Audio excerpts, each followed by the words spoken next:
Welcome back, everybody. Today's video is actually about hole cards. Just a few little tips for your hole cards and just a few little tells on them as well. Before we go, I'd just like to congratulate Ashley Holmes. You are the winner of the Yole poker shirt, one of these Yole poker shirts.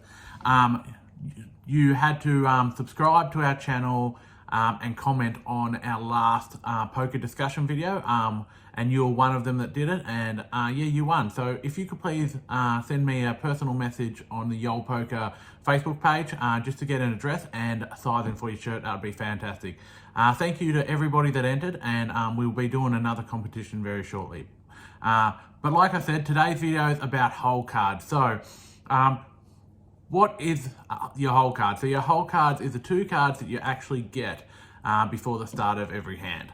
Now, one of the things I wanted to really talk about today was protecting your hole cards. Now, to protect your hole cards, a lot of people use different things, but probably a card protector is probably one of the things. Now, the best one is like a little button that is, plastic and quite sturdy. Some people like to use Lucky Charms. Some also like to use just chips, like poker chips. So you can use nearly anything, but you do need to try and protect those cards.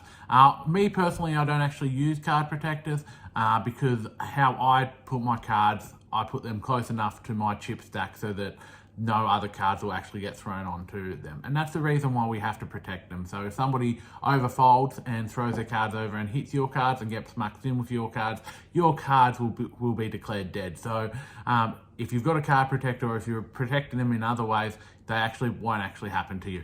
Now, one big thing that somebody asked me to talk about, and I agree with this is 100%, is when you get your first two hole cards, you need to actually memorize these cards. So let's just say you had ace, jack of spades. So you need to actually remember that you've got ace, jack of spades. A lot of people forget what they've got, especially when it's not the greatest cards. Like let's just say they've got a 5-8 offsuit. Now, they don't remember what suits of each card they have. Now, you do need to remember this because this is actually going to be part of my tells that I'm going to talk to you about. So, please memorize your hole cards every single hand. Once you're out of the hand, that's fine. You can fold them and you can forget them, but please memorize them. The reason being is one of the different tells that I use, and I know a lot of people use, is when people look down at their hole cards, especially when there is 3 cards to a flush or 3 cards to a straight on the board. Now, if you're looking at your hole cards and there's 3 cards to the flush, guaranteed you do not have that flush. Absolutely guaranteed you do not have that.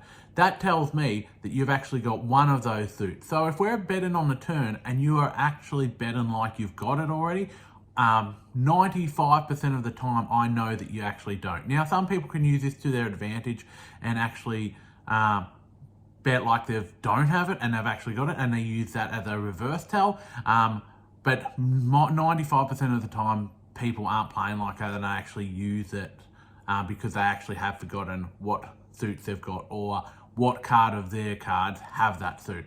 So that's why you've got to memorize it. Now, the same thing goes with straights. If I see that there's a 4, 5, a 7, I know that if you look down at your cards, you're looking to see whether you've got the 6 or the 8. That's generally one of the biggest tells, especially with straights, that you know they've got an open-ended or you know they've potentially got a gut shot straight. So then if the next card that comes in is an ace or a king or a queen, I can comfortably bet that knowing that you haven't hit that straight. Again, some tricky players can use this as a reverse tell, but 95% of the time this is the case. So please memorize your cards and please know exactly what suits you've got.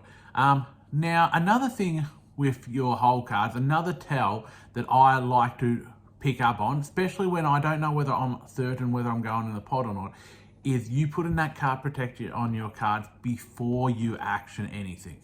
If you do that, I know that you're going to want to play those cards. Especially if I get in cheap for the flop, I know you're potentially only just going to call. You might raise, but I know that you're potentially just going to call those hands. So it actually gives me a little bit of a tell before I actually action. So my advice is to actually get the hole cards. Don't put any card protectors until you've acted on your hand. Purely so you won't give away whether you're comfortable with your hand, whether you're going to throw your hand, or whether you're potentially definitely there for the whole time. Because if I notice somebody put in a card protector on their hand, and every single time except for when they're going to fold and then they don't put it on, I know they're going to fold. So that also gives me tells. Maybe if I raise here, I might be able to get other people out because I already know what you're going to do. So please protect your hole cards, memorize your hole cards, but also don't give away tells for your hole cards.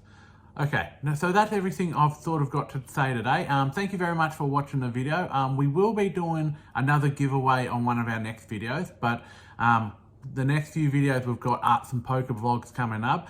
So I'm working on one at the moment, just a cash game that's coming up. Also, if you haven't checked out our other videos, you can see them up here and up here. You can see some of our vlogs. You can also see some more of these poker discussions. But again, thank you very much for subscribing and liking our video. Thank you.